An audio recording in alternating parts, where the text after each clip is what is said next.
ผมจะหัวใจเดียวเดี๋ยวนะครับเริ่มมาก็จะเป็นแบบนี้พี่โอมยาเดียวก็พี่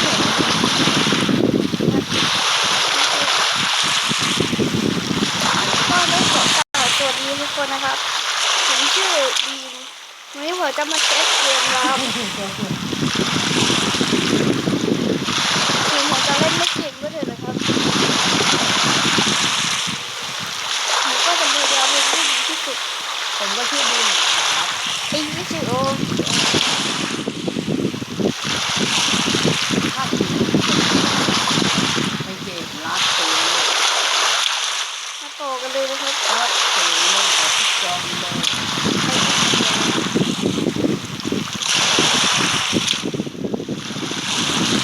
ตอนนี้ผมก็ขอใช้สมาธิก่อนนะครับในการตกปลาให้ดี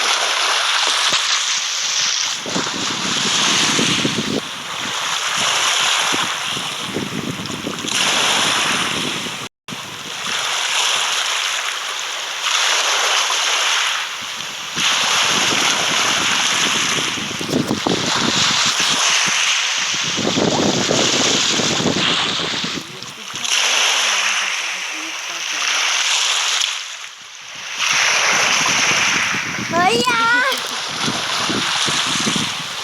ถ้าใครที่เป็นกดไลค์กดแชร์แล้วกดติดตามเข้าหมุนให้ด้วยนะครับหรือไม่ต้องกดแชร์ก็ได้ทำนี้อยากแต่ว่าฝากกดไลค์กดแชร์ให้ผมหน่อยโอเคนะครับตอนนี้ผมขอใช้สมาธิก่อนเดี๋ยวดูดิไม่เชื่อ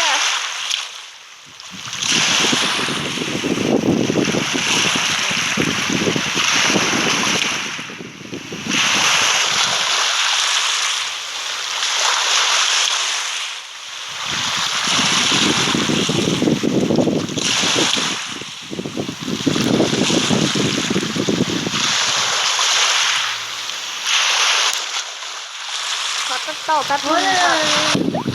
มาต่อกันเลยนะครับ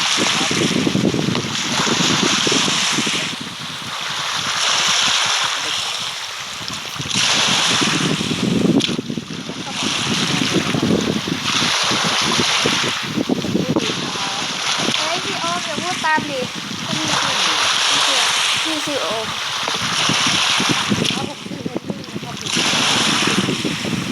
อะไรพี่อ่ะชื่อโอมอะไร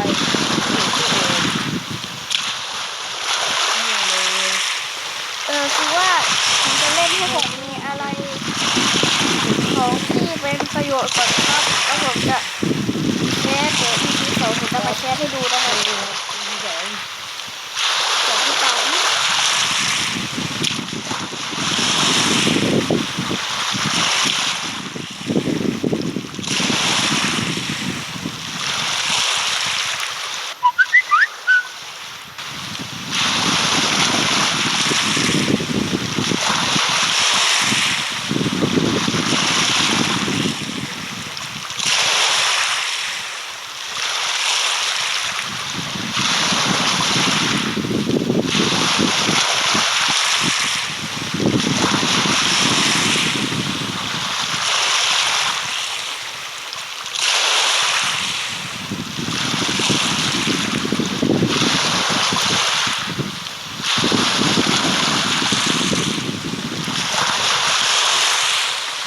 มาต่อเลยครับเมื่อกี้ผมก็ใช้สมาธิ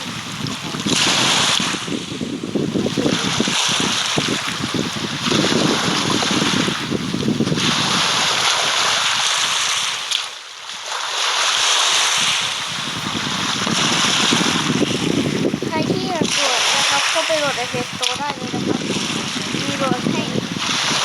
ต้องเลือกช่องที่3เท่านั้นนะครับถ้าเกมนี้อย่าพูดตามพี่โอม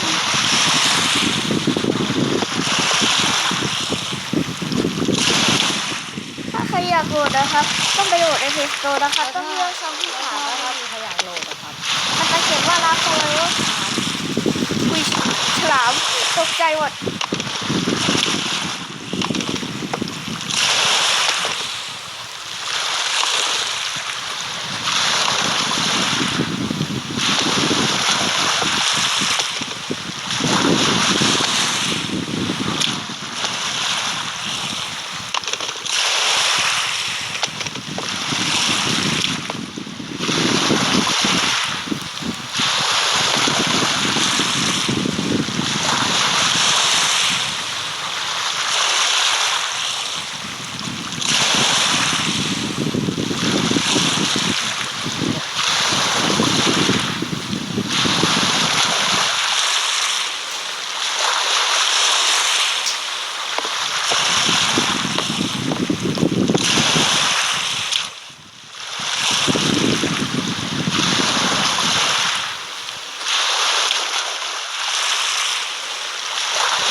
ที่ชมเนี่ย